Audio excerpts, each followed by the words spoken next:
Hey everyone, welcome back to the channel.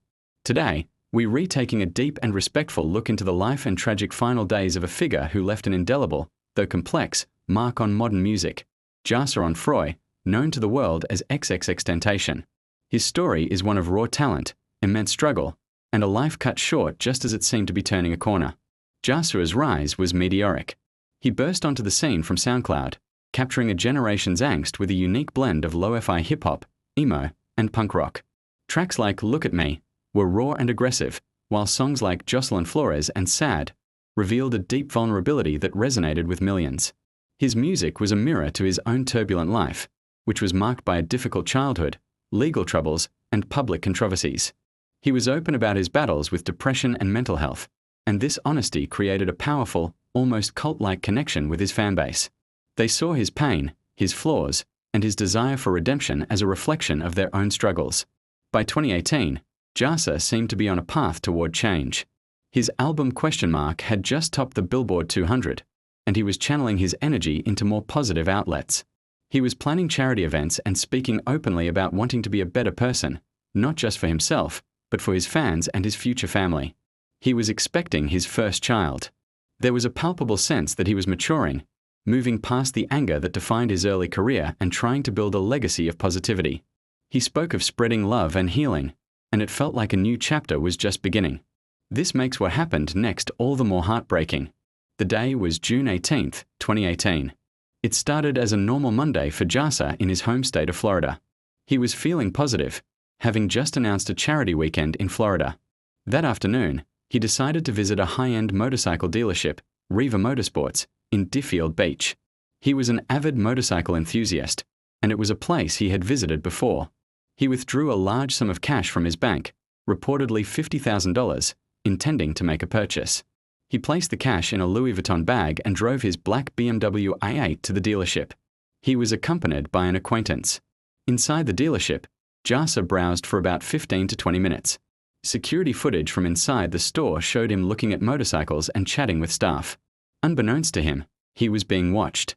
Two individuals, later identified as Dedrick Williams and Boatwright, were also inside the dealership. They appeared to be casual shoppers, but their true intentions were far more sinister. They saw Xxxtentacion, recognized him, and noticed the bag he was carrying. In that moment, a plan was hatched. They left the store and moved their vehicle, a dark-colored SUV, to block the exit of the dealership's parking lot.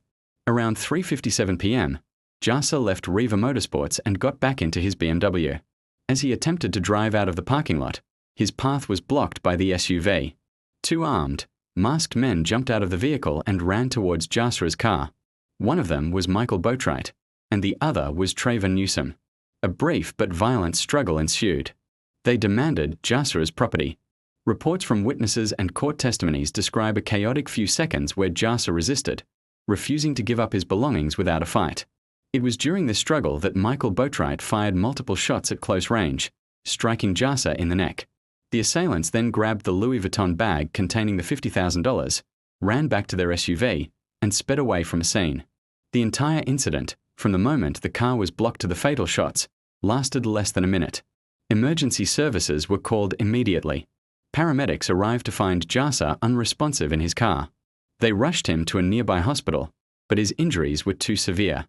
At 5:30 p.m., Xxxtentacion Dwayne Ricardo Onfroy was pronounced dead. He was just 20 years old. The news of his death sent shockwaves across the globe.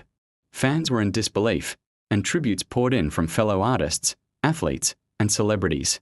His music sales and streams surged as people revisited his work, trying to make sense of the tragedy. Makeshift memorials appeared outside the motorcycle dealership and in cities worldwide. The immediate aftermath was a period of intense grief and confusion. The investigation moved swiftly. The Broward County Sheriff's Office began piecing together the evidence.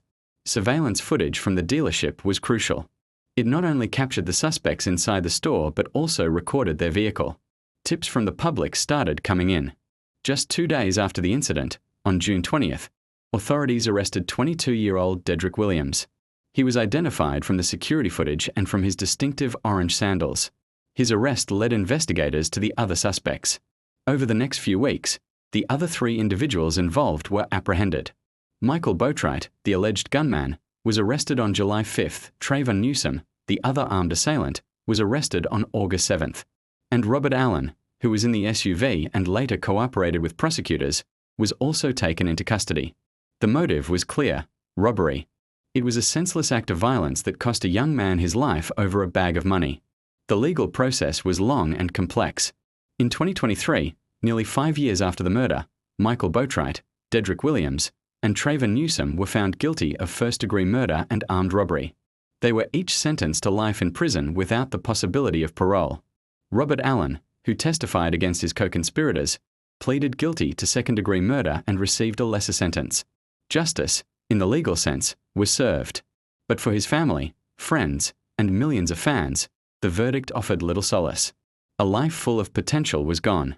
His son, Xxxtentacion, was born 7 months after his death, a child who will only know his father through his music and stories. Xxxtentacion's legacy remains one of the most debated in modern music. He was a deeply flawed individual who made serious mistakes, but he was also an artist who gave voice to a generation's pain and was actively trying to become a better person. His death serves as a stark reminder of how fragile life is and how quickly it can be taken away. Thank you for joining me in remembering the life and tragic end of Xxxtentacion. It's a complex story with no easy answers, but one that is important to tell. If you found this video informative, please give it a like and subscribe for more deep dives into the stories that shape our culture. Until next time, take care.